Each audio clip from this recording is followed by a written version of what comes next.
I'm Campbell MURRAY. My business is souqbox.io. We are a B2B platform that handles e-commerce and marketplace technology. So our customers are trading businesses, they're B2B trading businesses. And certainly from a learning point of view, I felt like I love the fact that this is stitched into a business school. So you're getting more of a kind of structured program. It's not just a case of come out and meet people and go for dinner. You're actually getting a chance to learn in a structured way about operating a business in the Chinese market.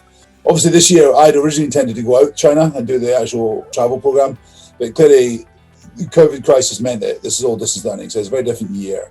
But I definitely was quite keen to immerse myself a bit more in the Chinese market, understand some of the differences in the way things are done, some of the payment stuff that's happening in China and Shenzhen and things. Some of the speed of adoption of technology into digitized economy is breakneck speed stuff, and I'm really interested in learning about that journey. I think for me, there's so many things. Probably break it into two different parts, because you've got the kind of investment access, and whether you're raising or not, I think it's always great practice and great experience to talk to investors, because they give you guidance on what they're thinking about what's happening in terms of the mega trends, and that's quite useful and powerful.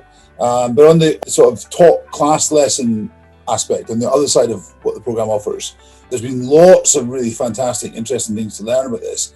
Some of it's like cultural stuff, like how people in China do business. I mean, WeChat, I've had conversations many times. The dominance of WeChat as a medium.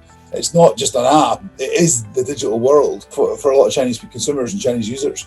That's interesting. The great value I got out of that was case studies mainly. It was understanding how companies attack problems and how they got it right or wrong, and how they can learn from that. I think a bit more of that would be great. But I think at the high level that the course is run at in the time available to us, I think we did a great job of trying to introduce the Chinese market, explain its background as well. I think some of the history stuff was fascinating. Where China's come from economically and why things are moving now in the direction they're going in, and how some of those big kind of macro top-down decisions from the government have driven. I learned a lot about the Chinese opportunities in that space as well.